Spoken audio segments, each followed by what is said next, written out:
gis nga 5 prières yooyu yàlla si mbaaxam ni ko am na valeur 50 prières par jour kon nag dialogue rek moo nu may lool kon non continuer dialogue. Assalamu alaikum wa rahmatullahi taala. jërëjëf ñuy woo monsieur Alioune Tine ñu ko jox kàddu gi su noppee ñu jox kàddu gi monsieur Babacar Fall président du GRADEC.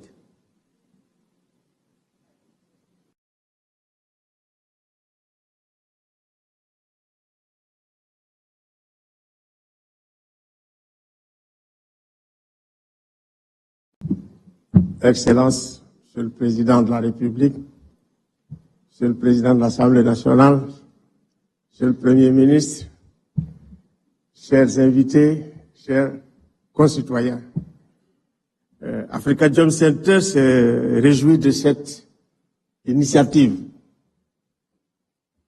Ce moment, pour nous, c'est un moment historique.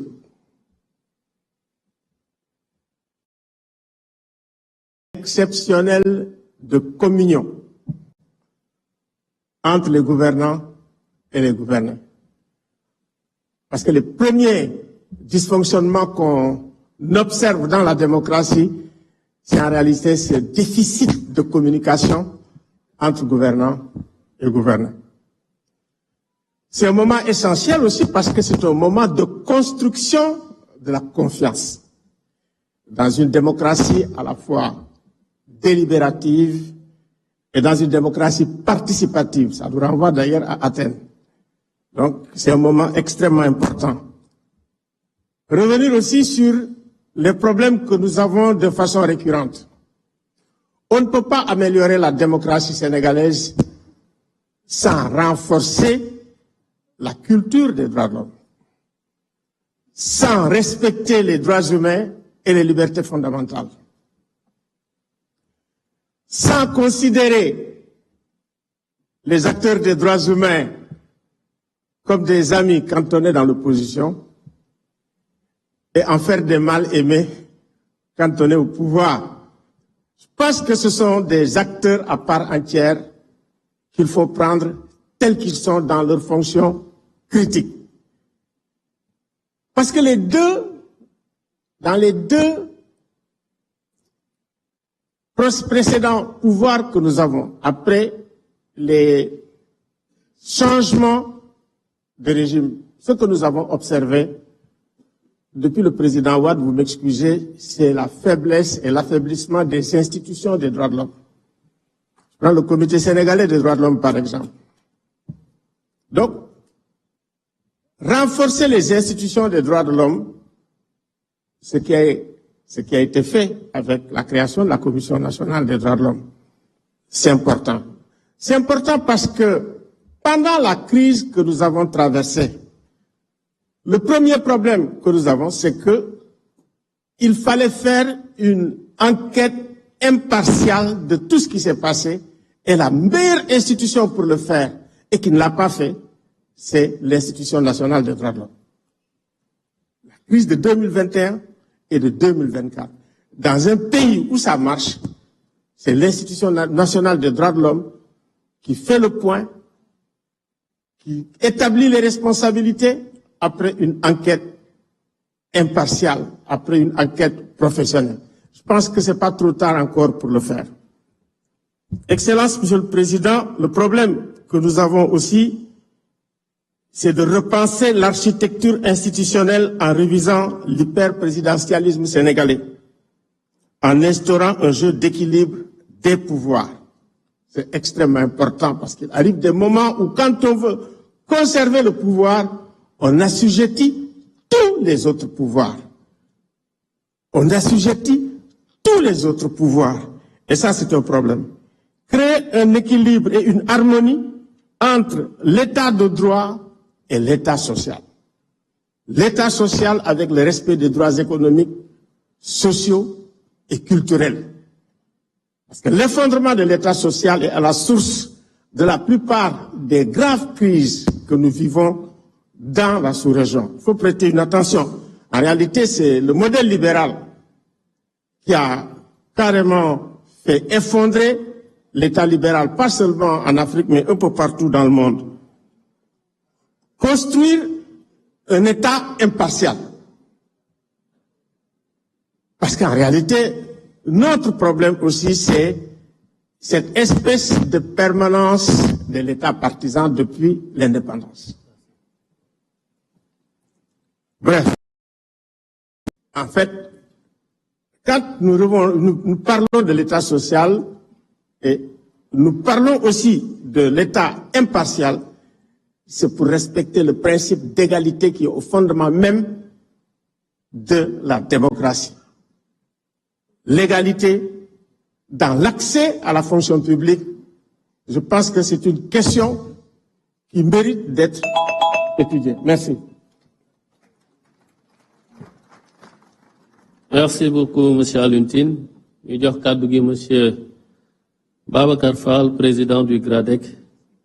Bu noppee, Madame Aminata Fall Niang jël kàddu au nom de l'Association des juristes sénégalaises.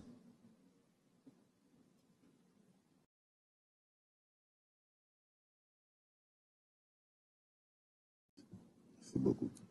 Excellence, Monsieur le Président de la République, Monsieur le Président de l'Assemblée nationale, Monsieur le Premier ministre, Monsieur le Président du Haut Conseil du dialogue social, Mesdames et Messieurs les représentants du corps diplomatique, Monsieur le facilitateur général du dialogue, Mesdames et Messieurs les honorables députés, Messieurs et Madame les participants, en vos rangs, titres, grades et qualités. Je voudrais exprimer ici, au nom de la société civile, toute ma gratitude et mes remerciements à Monsieur le Président de la République pour la tenue de ce dialogue politique sur le système politique qui marque une étape importante dans la trajectoire démocratique de notre pays. S'il est vrai, Monsieur le Président de la République, que depuis le Code consensuel de 1992, nous avons, depuis le Code consensuel de 1992, organisé plusieurs dialogues, concertations et assises dans divers domaines, celui-ci revêt une importance toute particulière car il intervient dans un moment crucial où le pays a besoin de paix. Le pays a besoin de cohésion sociale. Le pays a besoin de stabilité politique afin de relever les défis économiques, sociaux et sécuritaires dans un monde en pleine mutation et dans une sous-région en proie à des menaces de toutes sortes. La société civile, fidèle à sa mission de régulation du jeu politique, s'est investie pleinement pour la réussite de ce dialogue en prenant plusieurs initiatives. Beaucoup d'organisations de la société civile, dans leur diversité, ont organisé des démarches de médiation en direction des acteurs politiques pour les amener à participer donc au dialogue national. Au niveau de notre collectif, qui est en train de mettre en œuvre le programme Sahel Jam, il y a eu donc des ambassadeurs de la paix qui ont été accrédités et installés et qui ont été impliqués dans la recherche typiquement donc de cette médiation en direction donc des acteurs politiques. Nous avons également en direction des organisations de femmes, de jeunes et de personnes handicapées mené donc des démarches et des initiatives afin de contribuer à une appropriation la plus large possible de ce dialogue par tous les segments de notre société. Donc nous avons des attentes, Monsieur le Président de la République, par rapport à ce dialogue. Et ces attentes, aujourd'hui, ce sont que les conclusions issues de ce dialogue donc national soient vraiment donc appliquées vraiment dans toute sa rigueur.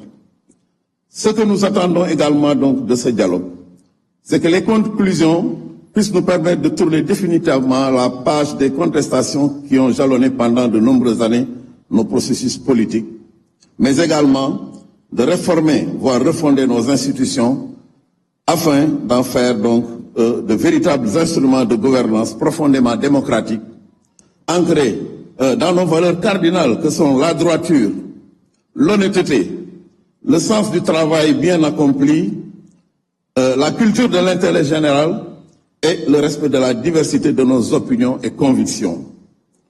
C'est en nous inscrivant durablement dans cette trajectoire, dans également le